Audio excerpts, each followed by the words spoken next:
João, os evangelhos, eles trazem para nós os discursos, os ensinos de Jesus. E esses ensinos, eles podem ser classificados de várias formas. Eles podem ser separados de várias formas. E uma das formas é separar por destinatários.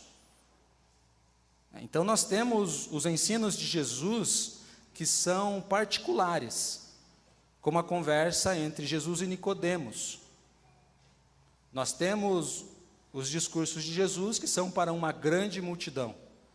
Nós temos ensinos de Jesus que são dados somente para os 12 apóstolos. E nós temos aqui no capítulo 7 de João, iniciando, uma série de discursos de Jesus, de ensinos, que a gente pode classificar como controvérsias ou como confrontação radical, que são palavras dirigidas aos líderes do judaísmo. Fariseus, saduceus, os sacerdotes, os escribas, os mestres da lei, como João Batista diria, aquela raça de víboras. E para a gente entender completamente e profundamente esse texto, a gente precisa pensar igual eles pensavam. Só que existe um abismo entre a gente, um abismo temporal, um abismo cultural, um abismo social e até emocional entre nós e aqueles líderes.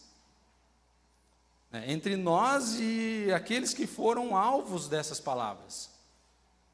Eu não consigo entender hoje o que é pão e o que é água, da mesma forma que um rabino no primeiro século.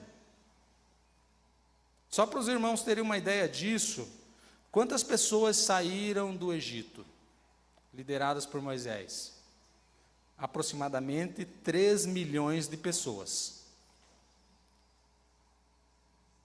Imagine todo este povo com sede, reclamando com Moisés que eles não tinham o que beber. Então, Moisés ora e ele bate na rocha. Há alguns dias atrás, a Paula falou para nós sobre a quantidade ideal de água que a gente deve beber. Alguém fez a conta? São cerca de 35 ml por quilo. Para uma pessoa de 100 quilos, são 3,5 litros. Para uma pessoa de 50 quilos, 1 litro 750. No meu caso, 2,5 litros. Se a gente fizer uma média, 2 litros por pessoa, quando Moisés bateu na rocha, saíram 6 milhões de litros de água por dia. Isso é uma fonte.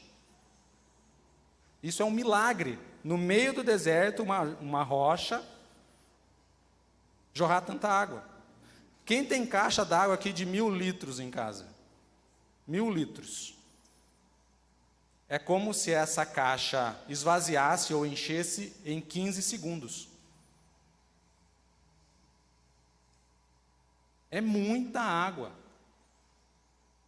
E aí vem um rabi, vem um galileu, que diz que o povo continua com sede. E mais ainda, que vai fazer com que rios de água viva saiam do seu interior. Como assim? Aqueles líderes, eles estavam atônitos, eles estavam enfurecidos, porque alguém estava desmerecendo os milagres e os fatos históricos. Por isso tantos debates, por isso tantas discussões, tantas armadilhas, tentativas para minar os ensinos de Jesus. Lembrando aqui que eles estavam na festa dos tabernáculos. Por coincidência, ontem começou a festa dos tabernáculos. E vai até a próxima sexta-feira, dia 6. 7 dias de festa os judeus comemoram por estatuto perpétuo até os dias de hoje. Está acontecendo a festa dos tabernáculos agora. Eu quero abrir um parênteses aqui e falar com você que gosta de estudar um versículo profundamente. Tá? Anota do lado do versículo 12 de João, nosso texto base aqui, eu sou a luz do mundo, anota do lado aí, último dia da festa. Último dia da festa. E depois, com calma, você estuda e se aprofunda neste tema. Tá bem? Isso é uma informação que muitos deixam passar despercebidos, porque está lá no capítulo 7 essa informação. Né? Mas ela é crucial para a gente entender essa discussão. O Ariel trouxe para nós aqui tudo o que acontecia nessa festa. Né? Ele explicou para a gente aqui que essa era uma festa essencialmente messiânica. Era uma festa onde eles lembravam o tempo de peregrinação no deserto e eles lembravam das profecias. Né? Eles deixavam suas casas e às vezes eles deixavam cidades inteiras vazias para ir acampar ao lado do templo. Era uma festa carregada de simbolismo. Era quando o orgulho nacionalista alcançava o seu ápice. Eles diziam, o Senhor é o nosso Deus.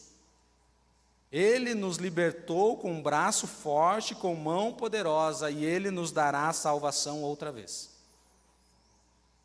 E a prática durante as 7 noites dessa festa era acender grandes candelabros que ficavam no pátio externo, chamado Pátio dos Gentios ou Pátio das Mulheres, né? E como o templo ficava na região mais alta da cidade, essa luz era vista de muito longe. Durante a noite, eles pegavam em tochas e faziam procissões pela cidade.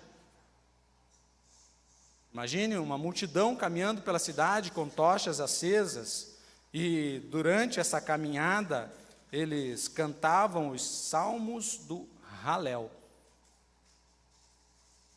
Anota isso aí também, salmos do Halel. São 6 salmos que foram escritos especialmente para essa festa. Salmos de número 113 até o 118.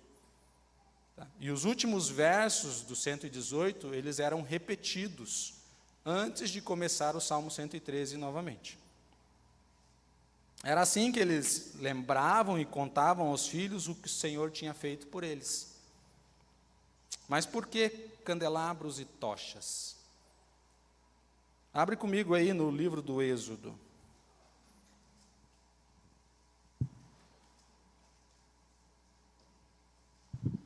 Êxodo capítulo 13.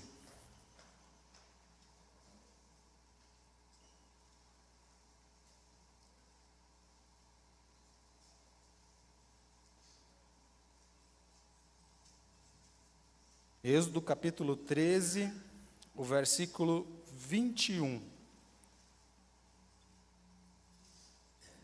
Diz assim a palavra de Deus: E o Senhor ia adiante deles de dia numa coluna de nuvem para os guiar pelo caminho, e de noite numa coluna de fogo para os alumiar, para que caminhassem de dia e de noite. Nunca tirou de diante da face do povo a coluna de nuvem de dia, nem a coluna de fogo de noite. Um pouco mais adiante, Números capítulo 9.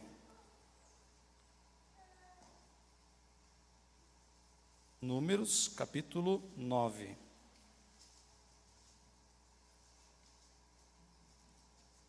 O versículo 15.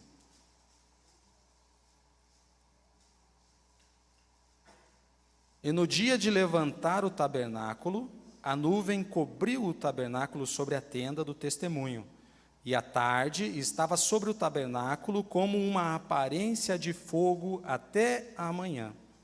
Assim era de contínuo, a nuvem o cobria de noite, a nuvem o cobria, e de noite havia aparência de fogo. Para o povo no deserto, a nuvem, ela é a presença de Deus. Deus falava com o povo do meio da nuvem. Deus falava, se apresentava para Moisés no meio da nuvem. Não eram 2 nuvens diferentes, era a mesma nuvem. Durante o dia, protegia do calor e guiava pelo caminho. Durante a noite, protegia do frio e guiava pelo caminho. Era Deus, essa nuvem era a presença de Deus entre eles. E eles passavam 7 noites se lembrando dessa luz e dessa presença. Vamos ver lá no livro dos Salmos, o que Davi canta sobre a luz. Salmos de número 27.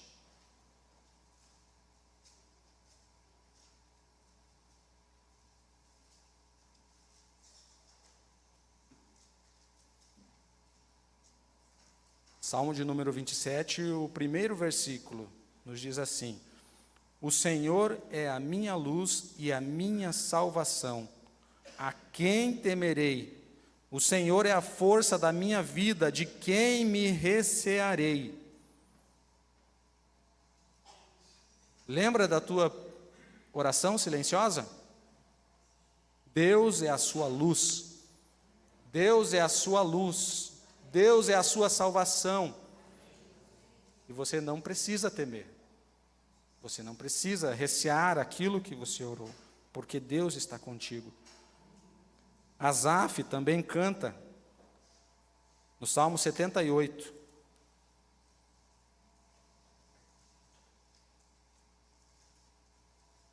Salmo de número 78, o versículo 14. De dia os guiou com uma nuvem, e toda a noite com um clarão de fogo. Aqui pode parecer só uma repetição, né? Mas qual que era a vontade de Asaf aqui? Veja aí o versículo 4. Não encobriremos aos seus filhos, mostrando à geração futura os louvores do Senhor, assim como a sua força e as maravilhas que fez. Porque ele estabeleceu um testemunho em Jacó e pôs uma lei em Israel, e ordenou aos nossos pais que a fizessem conhecer aos seus filhos, para que a geração vindoura a soubesse, e os filhos que nascessem se levantassem e contassem a seus filhos. Essa era a vontade de Asaf, fazer as obras do Senhor conhecidas de geração em geração. E ele vai relatar aqui a saída do Egito e como Deus introduziu a nação de Israel na terra de Canaã. E é marcante para o povo de Israel o fato de que, de dia, Deus os cobria com uma nuvem e à noite os guiava com um clarão de fogo. As profecias também vão falar para nós sobre essa luz. O livro de Isaías, capítulo 61.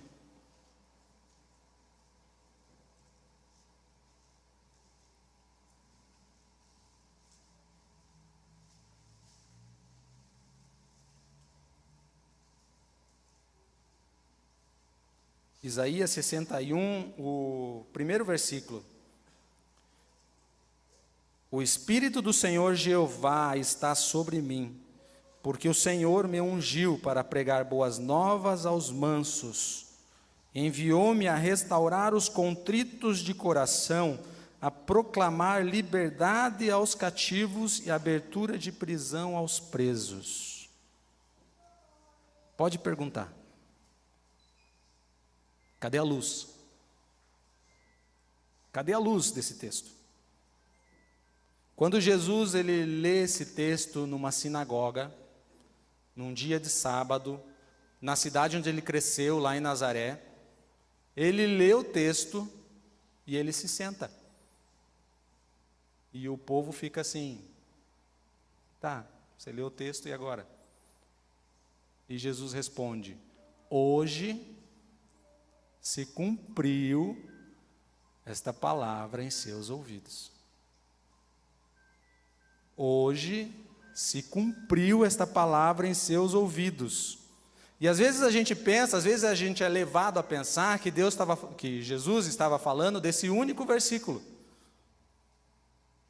Mas não. Jesus estava falando de toda a profecia. Toda a profecia se cumpre em Jesus. Então vamos voltar um pouquinho mais e ver o que a profecia nos fala. Capítulo 2 de Isaías. Isaías capítulo 2. E o versículo 5. Capítulo 2, verso 5. Vinde, ó casa de Jacó, e andemos na luz do Senhor. Capítulo 4, Isaías 4, verso 4. Quando o Senhor lavar a imundícia das filhas de Sião e limpar o sangue de Jerusalém do meio dela, com espírito de justiça e com espírito de ardor, criará o Senhor sobre toda a habitação do monte de Sião e sobre as suas congregações uma nuvem de dia e uma fumaça, e um resplendor de fogo chamejante de noite, porque sobre toda a glória haverá proteção. A profecia de Isaías começa com um convite para que andemos na luz do Senhor, e com uma promessa de que aquilo que aconteceu no passado vai acontecer outra vez. É assim que a profecia de Isaías começa, e essa profecia se cumpre em Jesus. Um pouco mais adiante, capítulo 9. Isaías capítulo 9. O versículo 2. O povo que andava em trevas viu uma grande luz, e sobre os que habitavam na região da sombra de morte resplandeceu a luz. Amém? E nesse mesmo capítulo ele vai dizer quem é essa luz. Versículo 6. Porque um menino nos nasceu, um filho se nos deu, e o principado está sobre os seus ombros, e o seu nome será Maravilhoso, Conselheiro, Deus Forte, Pai da Eternidade, Príncipe da Paz. Amém? É aqui que nós entramos nas profecias específicas e diretas sobre o Messias. O menino que nos nasceu. Quem é a grande luz? Quem é a salvação? Vamos um pouquinho mais adiante. Isaías capítulo 51.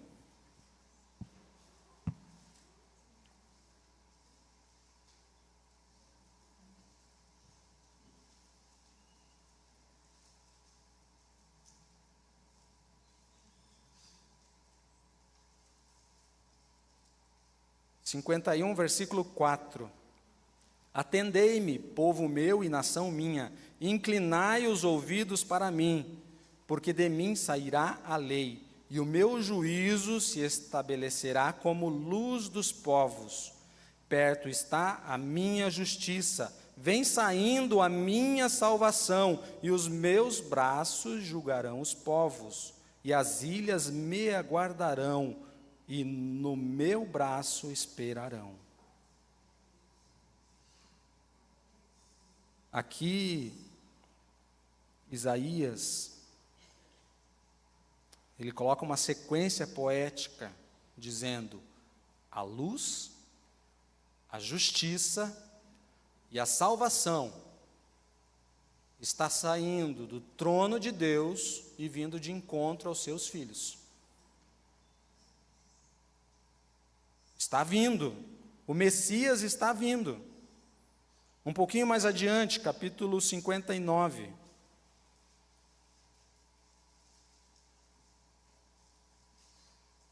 O povo reconhece o que tem feito, e Isaías escreve assim, 59, o versículo 9. Por isso o juízo está longe de nós, e a justiça não nos alcança. Esperamos pela luz, e eis que só há trevas. Pelo resplendor, mas andamos em escuridão. Apalpamos as paredes como cegos, sim, como os que não têm olhos, andamos apalpando, tropeçamos ao meio-dia como nas trevas, e nos lugares escuros somos como mortos. É assim que o mundo anda, é assim que é lá fora, é assim que o povo de Israel estava se sentindo, é assim que Isaías faz a sua confissão diante de Deus. E como que Deus responde? Responde com graça, com amor, com misericórdia. Veja o versículo 20, a resposta de Deus para uma confissão: e virá um Redentor a Sião, e aos que se desviarem da transgressão em Jacó, diz o Senhor. Está vindo, um Redentor está chegando. Veja o capítulo 60, alguns versículos adiante aí, 60, versículo 1. Levanta-te, resplandece, porque já vem a tua luz, e a glória do Senhor vai nascendo sobre ti. Porque eis que as trevas cobriram a terra, e a escuridão os povos, mas sobre ti o Senhor virá surgindo, e a sua glória se verá sobre ti. E as nações caminharão à tua luz, e os reis ao resplendor que te nasceu. Levanta em redor os olhos e vê. Todos estes já se ajuntaram e vêm a ti. Teus filhos virão de longe, e as tuas filhas se criarão ao teu lado. Então o verás e serás iluminado. Então você verá Jesus e você será iluminado. Perceba aqui como Isaías faz um paralelo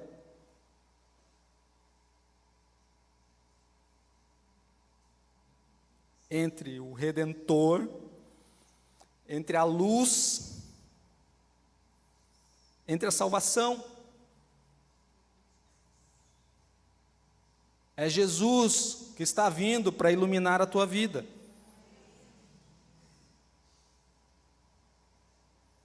Ainda no capítulo 60, o versículo 19 e o versículo 20.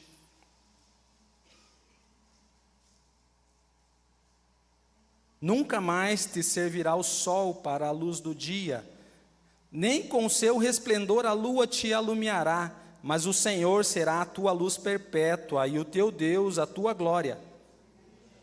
Nunca mais se porá o teu sol, nem a tua lua minguará, porque o Senhor será a tua luz perpétua, e os teus dias de luto findarão.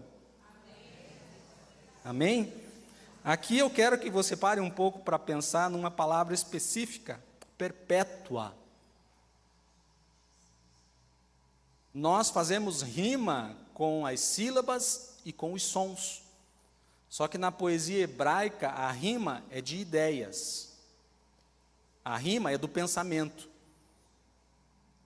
Então ele fala e repete a ideia. Ele fala e repete a ideia. A tua luz perpétua. Perpétua nos dá o entendimento de eterno. Quem é o eterno? Quem é o eterno?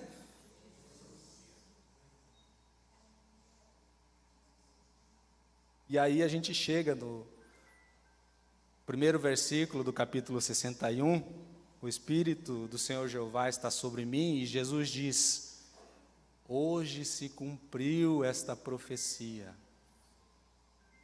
Amém? Hoje se cumpriu esta profecia. Jesus é o Salvador, Ele é o Messias, Ele é o menino que nos nasceu, Ele é o nosso Redentor.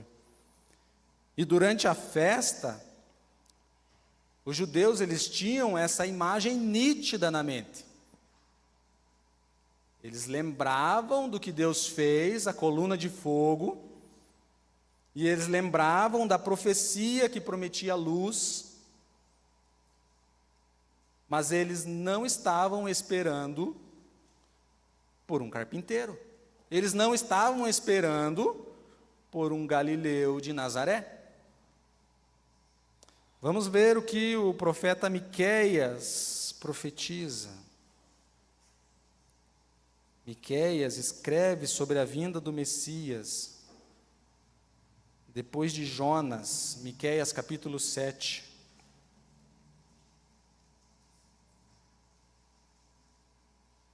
Miqueias capítulo 7, o versículo 7. Eu, porém, esperarei no Senhor, esperarei no Deus da minha salvação, o meu Deus me ouvirá. Ó inimiga minha, não te alegres a meu respeito, ainda que eu tenha caído, levantar-me-ei. Se morar nas trevas, o Senhor será a minha luz. Sofrerei a ira do Senhor, porque pequei contra Ele, até que julgue a minha causa e execute o meu direito. Ele me trará à luz, e eu verei a sua justiça. E a minha inimiga verá isso, e cobri-la-á a confusão, a ela que me diz: onde está o Senhor teu Deus? Os meus olhos a verão sendo pisada como lama nas ruas. Quem era a inimiga dos judeus no tempo de Jesus? Roma. Quem é a tua inimiga hoje?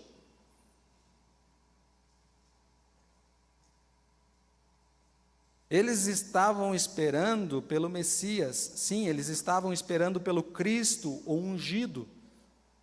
Seria um homem, ou seja, seria um ser humano.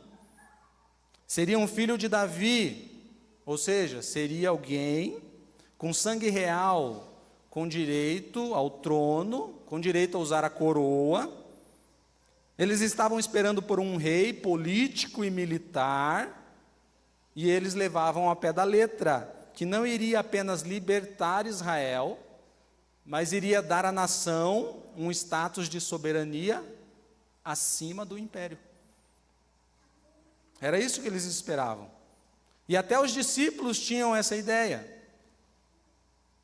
Um pouco antes de sua ascensão, Jesus Cristo disse para os discípulos: fiquem na cidade e esperem pela promessa do Espírito Santo.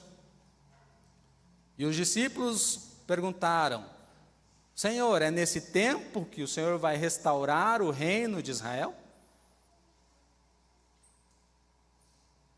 Passaram 3 anos com Jesus e não tinham entendido que o reino de Deus não é deste mundo. O povo que via em Jesus a figura do Messias queria o quê? Queria pôr uma coroa nele. Foi isso que aconteceu na multiplicação dos pães, a gente estudou há alguns dias. A multidão foi para cima de Jesus querendo coroá-lo. Jesus fugiu, passou por entre a multidão e foi sozinho para o monte. O mesmo aconteceu, talvez até de uma maneira mais frondosa, por assim dizer, na entrada triunfal. Jesus entra na cidade de Jerusalém da maneira mais humilde possível. Pega um jumentinho, vai se dirigindo a Jerusalém. A multidão fica sabendo disso, e o que ela faz? Vamos abrir aí João capítulo 12.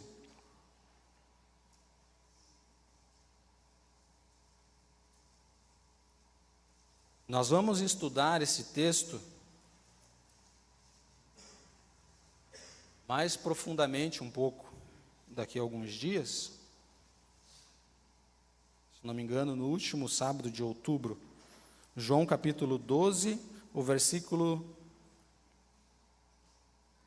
12 e 13. No dia seguinte, ouvindo uma grande multidão que viera à festa, que Jesus vinha a Jerusalém, tomaram ramos de palmeira e saíram-lhe ao encontro e clamavam: Hosana, bendito o Rei de Israel, que vem em nome do Senhor. E aqui eu quero continuar com as definições de vocabulário. O que é água para você? O que é luz para você? O que é hosana? O que é hosana? Primeiro eu vou falar o que não é. E nós temos cânticos lindos que nos elevam em espírito, em adoração a Deus, que cantam hosana. Daqui a pouco a gente vai cantar hosana. Hosana não é adoração. Quando a gente canta hosana, a gente não está glorificando a Deus. Quando a gente fala hosana, a gente não está exaltando o nome de Jesus. Hosana é uma palavra hebraica que não foi traduzida. Se você pegar os manuscritos mais antigos do livro de João, ele está em grego. Mas hosana está em hebraico. Se você pega uma Bíblia em inglês, hosana está em hebraico. Alguns irmãos aqui têm a Bíblia em espanhol, hosana está em hebraico, em todas as línguas. Você pega João, capítulo 12, versículo 13, você tem a língua, mas hosana está em hebraico. O povo não inventou nada cantando hosana. Alguém anotou aí quais eram os salmos que eles cantavam nas festas? 113 até o 118. E qual parte que era repetida? A última parte do Salmo 118. Vamos abrir lá mais uma vez, Salmo 118. Deixar a palavra em hebraico é um artifício usado pelos tradutores para manter a beleza da poesia. Salmo 118. Agora nós vamos ler o versículo 25 e o 26 apenas. Diz assim a palavra de Deus, Salmo 118, 25. Ó, salva, Senhor, nós te pedimos. Ó Senhor, nós te pedimos, prospera. Bendito aquele que vem em nome do Senhor. Nós vos bendizemos desde a casa do Senhor. Aqui, todo o texto é poesia. Então, todo o texto é traduzido. E a palavra é salva. Literalmente, hosana significa salva agora.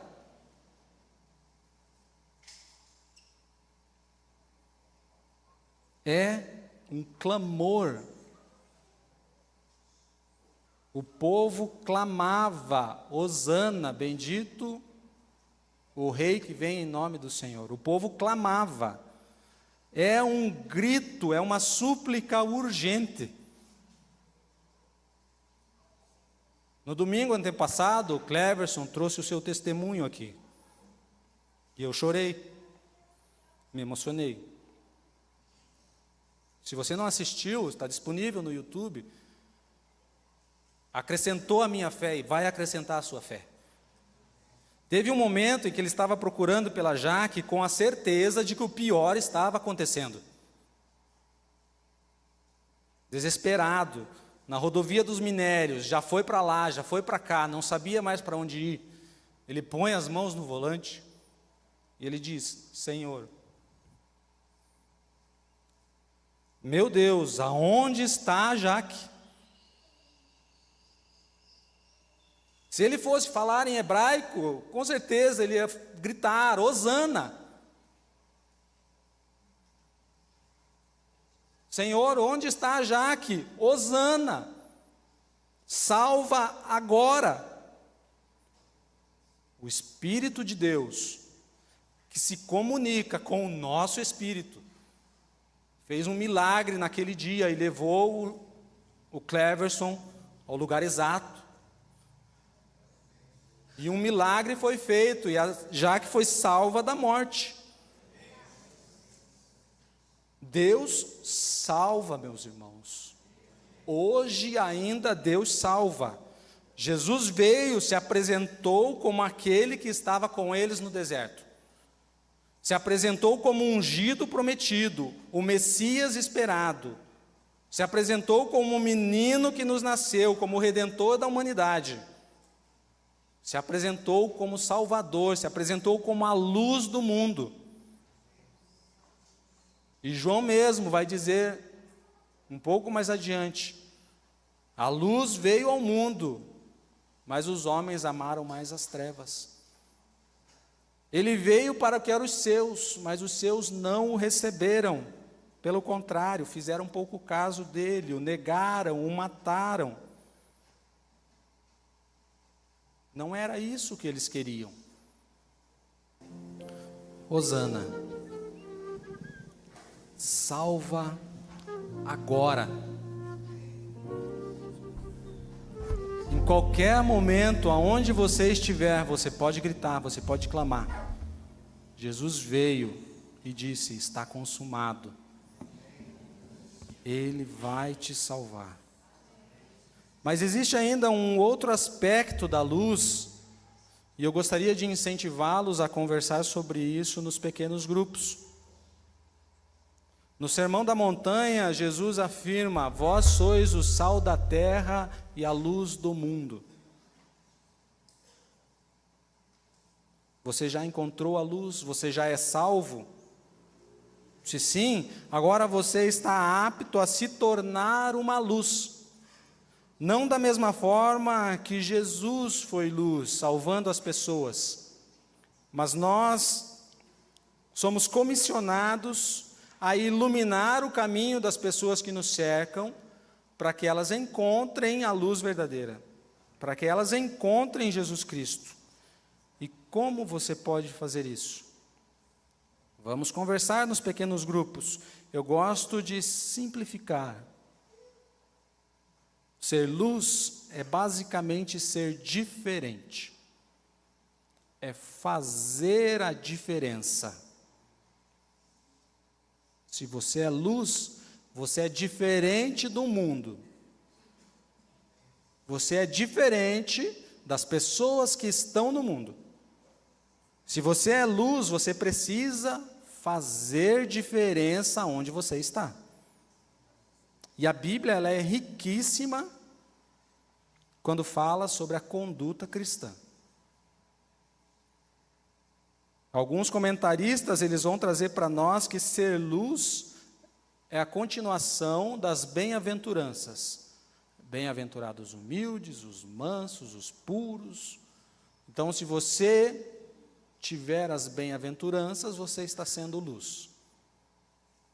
Mas também a gente pode pensar nos frutos do Espírito: amor, alegria, paz, longanimidade, bondade, benignidade, fé, mansidão, temperança. Você pode ser luz assim. Há alguns dias atrás, o pastor Rivaldo veio e nos trouxe uma mensagem sobre a lei. As duas tábuas da lei: amor a Deus, amor ao próximo. Você pode ser luz aonde você está, guardando os mandamentos.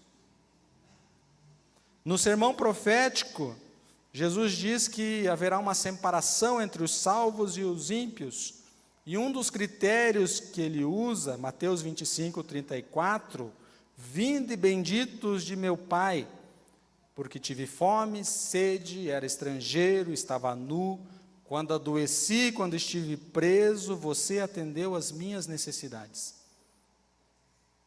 Você pode ser luz, atendendo às necessidades das pessoas. Um exemplo muito simples e muito básico, Paulo escreve sobre a família. Marido para com a sua esposa, a esposa para com o seu marido, os pais para com os filhos para com os pais. Você pode ser luz apenas tendo cuidado de como você se porta com a sua família. Você escuta os seus vizinhos gritando com a família? Simples, básico. Você tem costume de gritar na sua casa? Você pode ser luz de diversas maneiras. Quem é salvo, ele passa por uma transformação radical. Nós não somos iguais às pessoas que estão no mundo. Jesus disse: o sal que não presta, jogado fora. Não se pode esconder a luz. Tem gente que é luz, mas só brilha dentro dessas 4 paredes. A luz do mundo veio e nos salvou. E nós precisamos ser luz. Vamos conversar sobre isso nos nossos pequenos grupos. Amém? Que Deus nos abençoe.